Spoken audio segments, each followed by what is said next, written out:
വേദിയിലും സദസ്സിലും ഇരിക്കുന്ന SYSൻ്റെ പ്രവർത്തകരെ, പ്രിയപ്പെട്ട സുഹൃത്തുക്കളെ, ഞാൻ 4ാമത്തെ വർഷമാണ് SSFൻ്റെ ഒരു സാഹിത്യോത്സവം ഉദ്ഘാടനം ചെയ്യുന്നത്. പ്രധാനമായിട്ടും ഒരു സമുദായ സംഘടനയാണ് SSF. പക്ഷേ സമുദായത്തിന് തികച്ചും പുറത്തുള്ള എന്നെപ്പോലെയുള്ള ഒരാളോട് നിങ്ങൾ കാണിക്കുന്ന പരിഗണന, എന്നെപ്പോലെയുള്ള മനുഷ്യരെ അവർക്ക് വലിയ ആത്മവിശ്വാസം നൽകും. പലപ്പോഴും മുസ്ലിം സമുദായം എന്നുള്ളത് ഒരു അടഞ്ഞ സമുദായമായിട്ട് ഇപ്പോൾ പ്രത്യേകിച്ചും അതിനെ ചിത്രീകരിക്കുമ്പോൾ സത്യത്തിൽ ഒരു മതവിശ്വാസവും ഇല്ലാത്ത എന്നെപ്പോലെയുള്ള ഒരാളെ സംസാരിക്കാൻ വിളിക്കുന്നു എന്നുള്ളത് ഈ സമൂഹം എത്രത്തോളം തുറവിയുള്ളതാണ് എന്ന് കാണിക്കുന്നതാണ്. മാത്രമല്ല, ഞാനിത് പലപ്പോഴും SSFൻ്റെ പരിപാടികളിൽ പോകുമ്പം അവിടുത്തെ നിങ്ങളുടെ സാഹിത്യോത്സവത്തിൻ്റെ തീം എന്നുള്ളത് പലപ്പോഴും വളരെ ഫോർവേഡ് തിങ്കിങ് ആണ്. നാളെ എന്തായിരിക്കണം എന്നുള്ളതിനെക്കുറിച്ച് നമ്മുടെ സമൂഹത്തെ ഓർമ്മിപ്പിക്കുന്ന തീമുകളാണ് പലപ്പോഴും എന്നുള്ളതല്ല എല്ലായ്പ്പോഴും SSFൻ്റെ സാഹിത്യോത്സവത്തിൽ ഞാൻ കണ്ടിട്ടുള്ളത്. ഇപ്പം ഇവിടുത്തെ തീമും ഏകദേശം അതുപോലെയുള്ളതാണ്.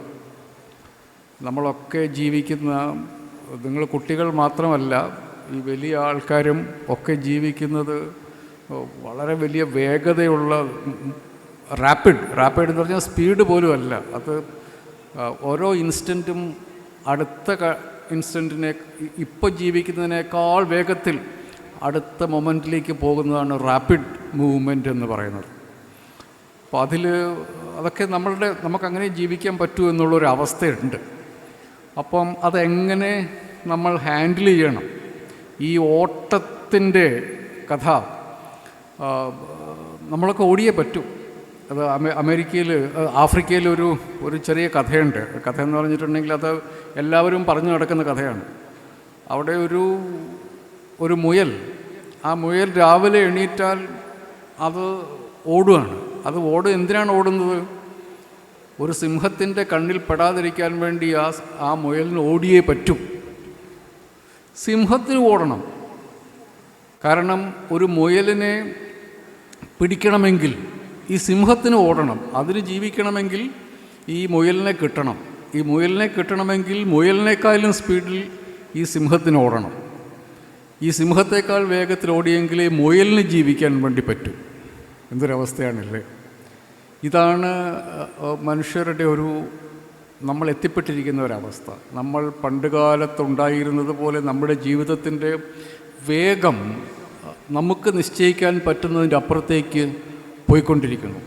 മറ്റൊരു കഥയിൽ 2 മനുഷ്യർ മീൻ പിടിക്കാൻ വേണ്ടി വന്നിരിക്കുകയാണ്. അപ്പോൾ നിങ്ങൾക്കറിയാം, ഈ പുഴയുടെ തീരത്ത് താമസിക്കുന്ന നിങ്ങൾക്കറിയാം, മീൻ പിടിക്കുക എന്നുള്ളത് നമ്മളെപ്പോലെയുള്ള ആളുകൾക്ക് ഭക്ഷണത്തിൻ്റെ കൂടി ഭാഗമാണ്, ചിലപ്പോൾ തൊഴിലാണ്. അപ്പോൾ ഒരാൾ മീൻ പിടിക്കാൻ വേണ്ടി വന്നിരിക്കുന്നു. ഒരു ഗ്രാമീണനായൊരു മനുഷ്യൻ മീൻ പിടിക്കാൻ വേണ്ടി വരുന്നു. അപ്പോൾ അവിടെ അത്ര ഗ്രാമീണനല്ലാത്ത നഗരത്തിൽ നിന്ന് വന്ന ഒരാൾ മീൻ പിടിക്കാൻ വേണ്ടി, 2 പേരും ഇങ്ങനെ ചൂണ്ടയിട്ടിരിക്കുകയാണ്. അപ്പോൾ ഇയാളോട് ചോദിക്കും, നിങ്ങൾ ഈ മീൻപിടുത്തം ഇതെന്താണ് പരിപാടി? അപ്പോൾ പുള്ളി പറഞ്ഞു, ഞാൻ എല്ലാ ദിവസവും രാവിലെ വരും, 2-3 മീൻ പിടിക്കും, അതിൽ ഒരെണ്ണം ഞാനും എൻ്റെ വീട്ടിലേക്ക് എടുക്കും, ബാക്കി 2 എണ്ണം ഞാൻ ചന്തയിൽ കൊണ്ടുപോയി വിറ്റിട്ട് ഞാൻ എൻ്റെ വീട്ടിലേക്ക് ആവശ്യമായിട്ടുള്ള സാധനങ്ങൾ വാങ്ങും. അങ്ങനെ ഞാൻ ജീവിച്ചു പോകുന്നു. നിങ്ങൾ എന്ത് ചെയ്യുന്നു? അപ്പോൾ അദ്ദേഹം പറഞ്ഞു, ഞാൻ ഒരു കമ്പനി നടത്തുന്ന ഒരാളാണ്. എനിക്ക് നഗരത്തിലൊരു കമ്പനിയുണ്ട്, അതിൽ 1000കണക്കിന് ജോലിക്കാരുണ്ട്, അതൊരു വലിയ കമ്പനിയാണ്, വികസിച്ചുകൊണ്ടിരിക്കുന്ന കമ്പനിയാണ് എന്നൊക്കെ പറഞ്ഞിട്ട് അദ്ദേഹം ഈ ഗ്രാമീണനായ മീൻപിടുത്തക്കാരനോട് പറഞ്ഞു, നിങ്ങളൊരു കാര്യം ചെയ്യണം, എന്നെപ്പോലെ ആകണം. നിങ്ങൾ ചെയ്യേണ്ടത്, നിങ്ങൾ മീൻ പിടിക്കാൻ മിടുക്കനാണ്, നിങ്ങൾ ഒരു ദിവസം 3 മീൻ പിടിക്കുന്നുണ്ട്. നിങ്ങൾ ഉച്ചവരെ പണിയെടുക്കുന്നതിന് പകരം വൈകുന്നേരം വരെ പണിയെടുക്കണം. അപ്പം നിങ്ങൾക്ക് എന്തായി? നിങ്ങൾക്ക് 3 മീനിന് പകരം ചിലപ്പോൾ 10 മീൻ കിട്ടും.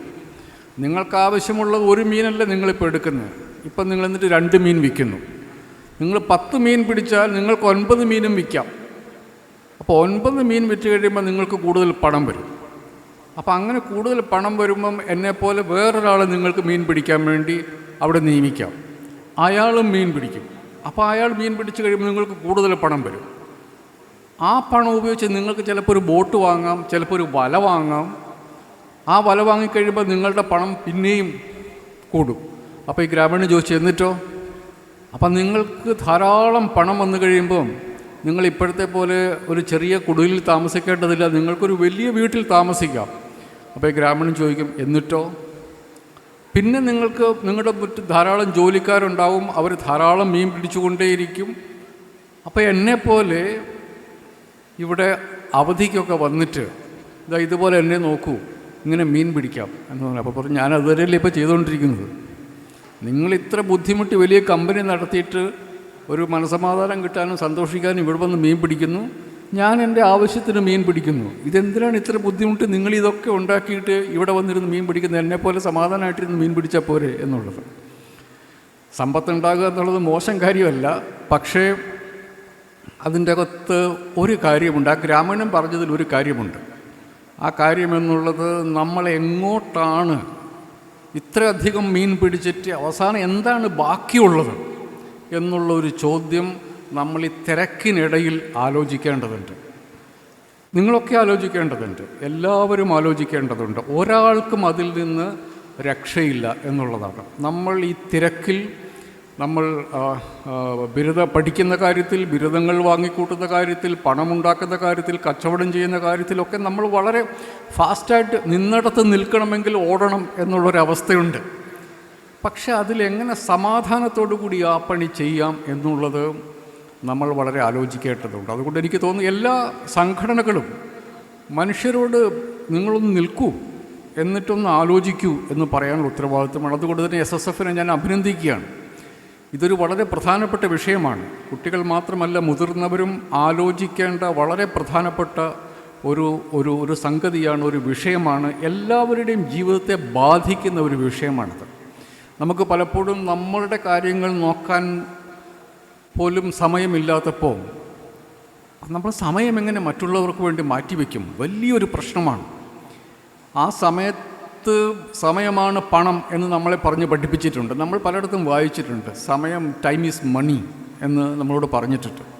അതിലൊക്കെ സത്യമില്ല എന്നുള്ളതല്ല, പക്ഷേ നമ്മൾ നമ്മുടെ സമയം മുഴുവൻ കൊടുത്ത് പണം വാങ്ങി നമ്മൾ എന്ത് ചെയ്യുന്നു? നമുക്ക് സമ്പത്ത് ഉണ്ടാവുക എന്നുള്ളത് പ്രധാനപ്പെട്ട കാര്യമാണ്. ആ കാര്യത്തിൽ എനിക്ക് തർക്കമില്ല. സമ്പത്തിനെക്കുറിച്ച് എനിക്ക് തോന്നുന്നു ലോകത്തിലെ എല്ലാ മതങ്ങളിലും സമ്പത്തിനോട് ഏറ്റവും നീതിപൂർവകമായ നിലപാടെടുക്കുന്ന ഒരു മതം ഇസ്ലാമായിട്ട് എനിക്ക് പലപ്പോഴും തോന്നിയിട്ടുണ്ട്. മറ്റുള്ള മതങ്ങൾ, ഇപ്പം ഞാൻ ജനിച്ച മതത്തിൽ സമ്പത്ത് എന്നുള്ളത് മനുഷ്യൻ്റെ ശത്രുവായിട്ടാണ് കണക്കാക്കുന്നത്. ഇസ്ലാമിൽ അങ്ങനെയല്ല. ഇസ്ലാം സമ്പത്തുണ്ടാക്കുക, പക്ഷേ ആ സമ്പത്ത് നീതിപൂർവകമായി കൈകാര്യം ചെയ്യുക എന്നുള്ളതിലാണ് ഏറ്റവും പ്രധാനപ്പെട്ട കാര്യം. നിങ്ങൾക്കുള്ളപ്പോൾ മറ്റുള്ളവനെ കൂടി പരിഗണിക്കുക എന്നുള്ളത് നിങ്ങളുടെ ഉത്തരവാദിത്വമാക്കി പറഞ്ഞുറപ്പിച്ചിരിക്കുന്ന മതമാണ് ഇസ്ലാം. അതുകൊണ്ട് സമ്പത്തുണ്ടാക്കുക എന്നുള്ളത് ഇസ്ലാമിൽ ഒരു മോശം കാര്യമല്ല. അതുകൊണ്ട് സമയം സമ്പത്തുണ്ടാക്കാൻ വേണ്ടി ചെലവഴിക്കുന്നതിലും പ്രശ്നമില്ല. പക്ഷേ അത് എത്രത്തോളം ചെയ്യണം എന്നുള്ളിടത്താണ്. നമ്മളുടെ സമയം നമ്മൾ പണമാക്കി മാറ്റുന്നതിൻ്റെ ഇടയ്ക്ക് പണമാക്കി മാറ്റാൻ മാത്രമേ നമ്മുടെ സമയം ചെലവാക്കാൻ പാടുള്ളൂ. അതാണോ ഏറ്റവും നീതിപൂർവകമായ കാര്യം എന്നുള്ളത് വളരെ പ്രധാനപ്പെട്ട ഒരു ചിന്തയാണ്. ആ ചിന്ത നിങ്ങളിലേക്ക് കൊണ്ടുവരാനായിരിക്കണം SSFൻ്റെ ഭാരവാഹികൾ ഇത് നിങ്ങളുടെ മുമ്പിൽ വച്ചിരിക്കുന്നത്.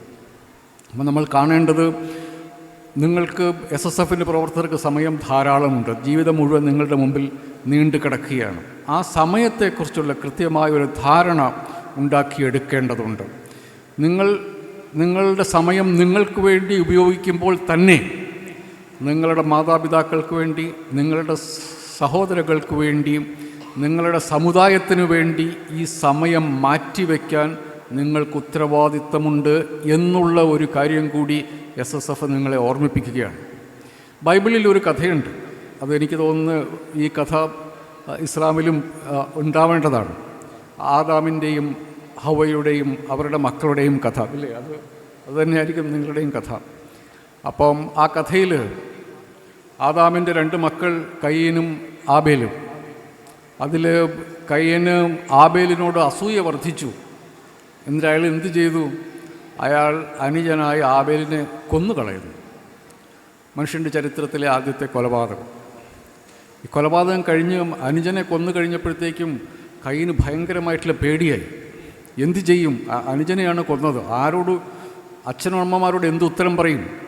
ദൈവത്തോട് സൃഷ്ടാവിനോട് എന്ത് ഉത്തരം പറയും? അയാൾക്കാകെ ഭയമായി. അയാൾ ഒളിച്ചിരുന്നപ്പോൾ അയാളോട് സൃഷ്ടാവ് ചോദിക്കുന്നു, കയ്യൻ നീ എവിടെ? നീ എവിടെ നിന്നാണ് ഒളിച്ചിരിക്കുന്നത്? അപ്പോൾ അയാൾ ഭയന്നിരിക്കുകയാണ്. അപ്പോൾ അയാളോട് ചോദിക്കുന്നു, എവിടെ നിൻ്റെ സഹോദരൻ? അതാണ് മനുഷ്യ ചരിത്രത്തിലെ നമ്മളുടെ എല്ലാവരുടെയും മുമ്പിലുള്ള ചോദ്യം. നിൻ്റെ സഹോദരൻ എവിടെ? ഈ ചോദ്യം ഓരോ മനുഷ്യരോടും ചോദിക്കുകയാണ്. കയ്യിനാകെ ഭയന്ന് വെപ്രാളപ്പെട്ട് അയാൾ ചെയ്ത തെറ്റിൻ്റെ ഭീകരത തലയ്ക്കകത്തേക്ക് വന്നുകൊണ്ടിരുന്ന് വിറച്ചുകൊണ്ട് അയാൾ ഇരിക്കുകയാണ്. പക്ഷേ അപ്പോഴും അയാൾ ഈ തെറ്റ് ചെയ്യാനുള്ള ഏതെങ്കിലും ഒരു ചേതോവികാരം അയാളുടെ തലയ്ക്കുള്ളിൽ ഉണ്ടായിരുന്നത് കൊണ്ട് തന്നെ അയാൾ സ്വയം ഡിഫെൻഡ് ചെയ്യാൻ ശ്രമിക്കുകയാണ്. എന്നിട്ട് അയാൾ ചോദിക്കുന്നു, ഞാനാണോ എൻ്റെ സഹോദരൻ്റെ കാവൽക്കാരൻ എന്ന്. അത് മനുഷ്യചരിത്രത്തിലെ ഏറ്റവും പ്രധാനപ്പെട്ട ചോദ്യങ്ങളിലൊന്നാണ്. ഈ ചോദ്യത്തിന് നമ്മളോടൊക്കെ ഈ ചോദ്യം ചോദിക്കുന്നുണ്ട്. ഞാനാണോ എൻ്റെ സഹോദരൻ്റെ കാവൽക്കാരൻ? അയാളുടെ ഉത്തരവാദിത്വം എനിക്കുണ്ടോ? അവൻ്റെ കാര്യം നോക്കും, ഞാൻ എൻ്റെ കാര്യം നോക്കും. അതല്ലേ ശരി? അതിലൊരു ശരിയുണ്ട്. എൻ്റെ കാര്യം ഞാൻ നോക്കും. പക്ഷേ അതല്ല മനുഷ്യൻ്റെ ശരി. മനുഷ്യൻ എന്ന നിലയിൽ ഈ ചോദ്യം സൃഷ്ടാവ് നമ്മളോട് ചോദിക്കും, സമൂഹം നമ്മളോട് ചോദിക്കും, എവിടെ നിൻ്റെ സഹോദരൻ? ആ ചോദ്യത്തിന് ഉത്തരം പറയുക എന്നുള്ളത് എല്ലാ മനുഷ്യരുടെയും ഉത്തരവാദിത്തമാണ്. ഞാനോ എൻ്റെ സഹോദരൻ്റെ കാവൽക്കാരൻ എന്ന ചോദ്യത്തിന് മനുഷ്യർക്ക് ഒറ്റ ഉത്തരമേ ഉള്ളൂ. ഞാനാണ് എൻ്റെ സഹോദരൻ്റെ കാവൽക്കാരൻ എന്നുള്ള ഒരു ഒറ്റ ഉത്തരം മാത്രമേ ഉള്ളൂ. എനിക്ക് മാത്രമായി ഒരു ജീവിതമില്ല, എനിക്ക് മാത്രമായി ഒരു സുഖസൗകര്യങ്ങളില്ല, എനിക്ക് മാത്രമായി സമ്പത്തില്ല. ഞാനുണ്ടാക്കുന്ന സമ്പത്തിന്, എൻ്റെ സമയത്തിന്, എൻ്റെ സൗകര്യങ്ങൾക്ക് എൻ്റെ സഹോദരനും അവകാശിയാണ്. നമ്മൾ ഈ വിഷയത്തിലേക്ക് വന്നാൽ എൻ്റെ സമയത്തിന് എൻ്റെ സഹോദരനും അവകാശമുണ്ട്. അതാണ് ഏറ്റവും പ്രധാനപ്പെട്ട കാര്യം. നമ്മൾ സമയം ചിലവഴിക്കുമ്പോൾ നമുക്കുള്ള 24 മണിക്കൂറിൽ, ആഴ്ചയിൽ, മാസത്തിൽ അതിൽ നിന്നും സമയം കണ്ടെത്തി നമ്മുടെ സഹോദരൻ്റെ, നമ്മുടെ സഹോദരിയുടെ, നമ്മുടെ അയൽക്കാരൻ്റെ, നമ്മുടെ അച്ഛനമ്മമാരുടെ, നമ്മുടെ സഹോദരങ്ങളുടെ കാര്യങ്ങൾ അന്വേഷിക്കാൻ നമുക്ക് ഉത്തരവാദിത്തമുണ്ട്. നമ്മുടെ കാര്യം നോക്കാൻ നമുക്ക് ഉത്തരവാദിത്തമുണ്ട് എന്നുള്ളത് സത്യമാണ്. അതിനപ്പുറത്തേക്ക് ഓരോ മനുഷ്യനും അവൻ്റെ സഹോദരൻ്റെ കാര്യങ്ങൾ കൂടി നോക്കുമ്പോഴാണ് നമ്മൾ മെച്ചപ്പെട്ട മനുഷ്യരാവുക എന്നുള്ളത്. അതാണ് നമ്മുടെ കോൾ. That's our call. അതിനു വേണ്ടിയിട്ടാണ് മനുഷ്യൻ സൃഷ്ടിക്കപ്പെട്ടിരിക്കുന്നത്. അത് ഒഴിവാക്കിക്കൊണ്ട് ഇപ്പം നമ്മുടെ നാട്ടിൽ പറയും, ഞാനും എൻ്റെ ഭാര്യയും തട്ടാനും. അതായത് നമ്മുടെ കാര്യങ്ങൾ മാത്രം നോക്കിയാൽ മതി. അങ്ങനെയൊരു ജീവിതമില്ല. അത് മൃഗങ്ങളുടെ ജീവിതമാണ്. മൃഗങ്ങൾ പോലും അക്കാര്യത്തിൽ കുഞ്ഞുങ്ങളെയും ഒക്കെ നോക്കും. പക്ഷെ അങ്ങനെ നോക്കുന്ന മനുഷ്യർ ലോകത്ത് ധാരാളമുണ്ട്. അവനവൻ്റെ കാര്യം മാത്രം നോക്കി നടക്കുന്ന മനുഷ്യർ ലോകത്തിൽ ധാരാളമുണ്ട്. ആ ജീവിതത്തിന് അർത്ഥമില്ല എന്നുള്ളതാണ് നമ്മളോട് SSF പറയാൻ ശ്രമിക്കുന്നത്.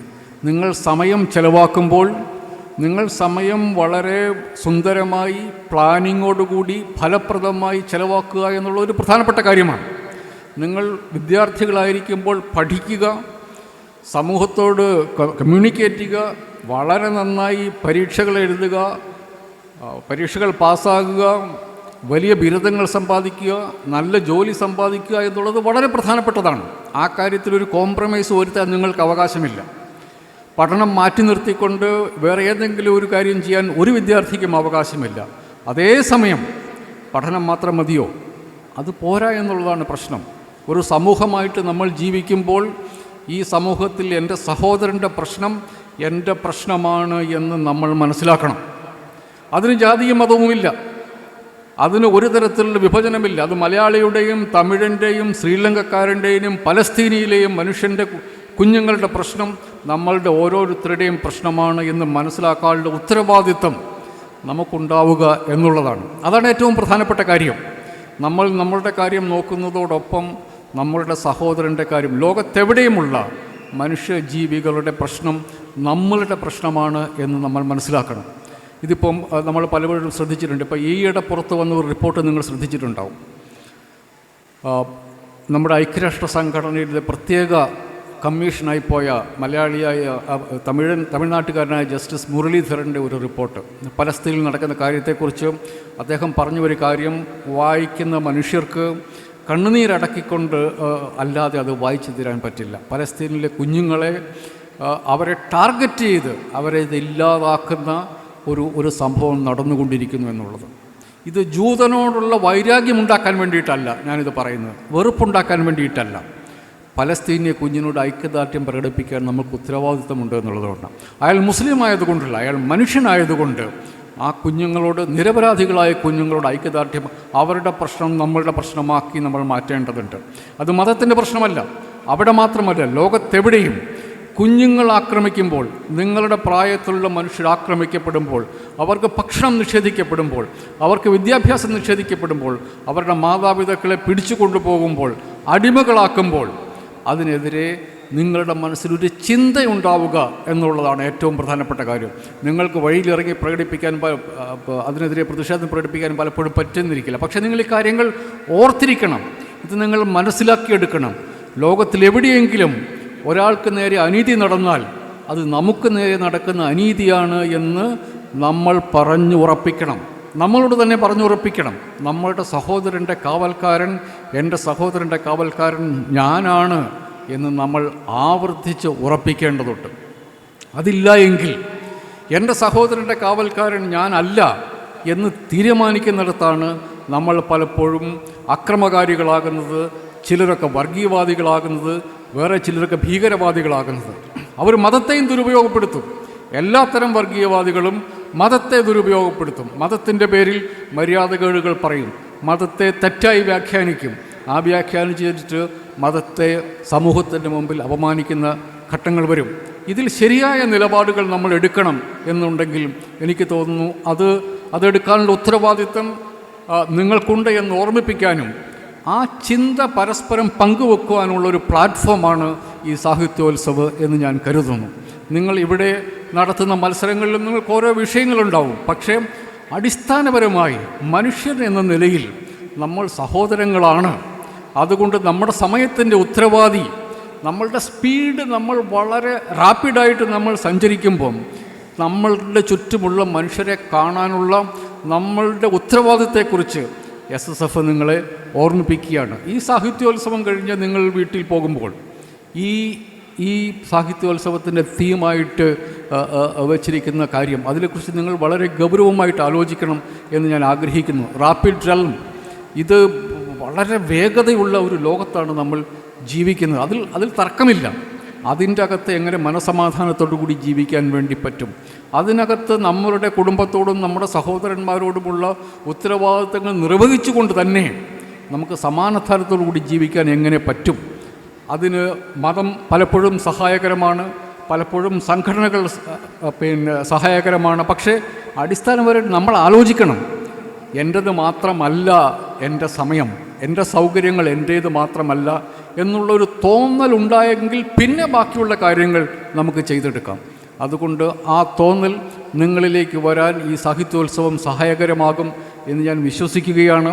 ഇതിനെ നിങ്ങൾ വളരെ ഗൗരവമായിട്ടെടുക്കണം എന്ന് മാത്രമല്ല, ഞാൻ സാഹിത്യോത്സവത്തിൻ്റെ വേദികളിൽ ഞാൻ പറയാറുള്ളൊരു കാര്യം, പലപ്പോഴും നിങ്ങളുടെ സാഹിത്യരചനകളും നിങ്ങളുടെ കലാപരമായ കാര്യങ്ങളും ഈ സമുദായത്തിനുള്ളിൽ മാത്രമായി ചുരുക്കി നിർത്താതെ പുറം സമൂഹത്തോടുകൂടി പറയേണ്ടതുണ്ട്. അത് വളരെ പ്രധാനപ്പെട്ട കാര്യമാണ്. ഇസ്ലാമിനെതിരെ, മുസ്ലിങ്ങൾക്കെതിരെ നമ്മുടെ സമൂഹത്തിൽ വളരെയധികം വെറുപ്പ് ഉൽപ്പാദിക്കപ്പെടുന്ന ഒരു സമൂഹത്തിലാണ് നമ്മൾ ജീവിക്കുന്നത്. അതിന് യാതൊരു കാരണവുമില്ല. അതിൽ ഇസ്ലാമിനൊരു ഉത്തരവാദിത്വവുമില്ല. അതിൻ്റെ പിറകിലുള്ളത് വർഗീയവാദികളാണ്. പലതരത്തിലുള്ള വർഗീയവാദികളുണ്ട്. അവരോട് അതല്ല ഇസ്ലാം എന്ന് പറയാൻ, പ്രവാചകൻ്റെ വഴി അതല്ല എന്ന് പറയാൻ, ക്ഷമയുടെ വഴിയാണ് ഒരു യഥാർത്ഥ ഇസ്ലാമിൻ്റെ വഴി എന്ന് പറയാൻ, സമാധാനമാണ് ഇസ്ലാം ആഗ്രഹിക്കുന്നതെന്ന് പറയാൻ, അത് ഉറക്കെ പറയാൻ നിങ്ങൾ തയ്യാറാവണം. അതിനുള്ള വേദികൾ നിങ്ങൾ കണ്ടുപിടിക്കണം. ഞാനിപ്പോൾ നേരത്തെ സുഹൃത്തുക്കളോട് പറയുകയാണ്, റിസാല മാസികയിൽ മാത്രം എഴുതിയാൽ പോരാ, നമ്മൾ അങ്ങോട്ടും ഇങ്ങോട്ടും പറഞ്ഞതുകൊണ്ട് മാത്രം പോരാ. ബാക്കിയുള്ള സെക്യുലർ സമൂഹത്തെ, പൊതുസമൂഹത്തോട് നമ്മൾ ഈ കാര്യങ്ങൾ പറയേണ്ടതുണ്ട്. അപ്പോൾ എനിക്ക് തോന്നുന്നു ഇതിൻ്റെ സാഹിത്യോത്സവങ്ങളിൽ, സാഹിത്യ മത്സരങ്ങളിലൊക്കെ പ്രധാനപ്പെട്ട വിഷയങ്ങളെടുത്ത് വെച്ച് അതിഗംഭീരമായ ഉപന്യാസങ്ങളൊക്കെ എഴുതുന്ന കുട്ടികളുണ്ടാവും. അവരുടെ ആ ഉപന്യാസങ്ങൾ നിങ്ങൾ മാത്രം വായിച്ച്, ജഡ്ജിമാർ മാത്രം വായിച്ച് തീർക്കേണ്ട കാര്യങ്ങളല്ല. അത് പൊതുസമൂഹം അറിയേണ്ടതുണ്ട്. അത് അവരെ വളർത്തിക്കൊണ്ടുവരാൻ, അവരെ പ്രോത്സാഹിപ്പിക്കാൻ, ഒരു സെക്കുലർ സമൂഹത്തിൽ ഇസ്ലാമിൻ്റെ ശബ്ദം എന്താണ് എന്നുള്ളതിനെക്കുറിച്ച് അവർക്ക് ബോധ്യമാകുന്ന രീതിയിൽ, ഞാൻ പറയുന്നത് അവർക്ക് ബോധ്യമാകുന്നു എന്ന് പറയുമ്പോൾ അതിൽ ഇസ്ലാമിൻ്റെ ഏതെങ്കിലും കാര്യത്തിൽ ഒരു കോംപ്രമൈസ് വരുത്തി ചെയ്യണമെന്നുള്ളതല്ല. നമ്മുടെ രാജ്യം ഒരു മതനിരപേക്ഷ രാജ്യമാണ്. ഓരോ മനുഷ്യർക്കും അവരുടെ വിശ്വാസങ്ങൾ കൊണ്ടു നടക്കാനുള്ള അവകാശമുണ്ട്.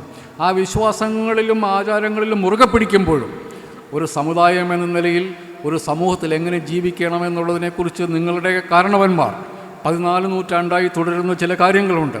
അതങ്ങനെയല്ല എന്ന് സ്ഥാപിക്കാൻ വേണ്ടി കുറേ ആളുകൾ ശ്രമിക്കുമ്പോൾ അതല്ല നമ്മളുടെ മാർഗമെന്ന് പൊതുസമൂഹത്തെ നിരന്തരമായി ഓർമ്മിപ്പിക്കാനുള്ള ഉത്തരവാദിത്തം സാഹിത്യോത്സവത്തിനുണ്ട്, SSFനുണ്ട്. അതിലേക്ക് ഒരു സമുദായത്തിന് പുറത്തുനിന്നുള്ള ഒരാളെന്ന നിലയിൽ ഞാൻ ശ്രദ്ധിക്കുക അതാണ്.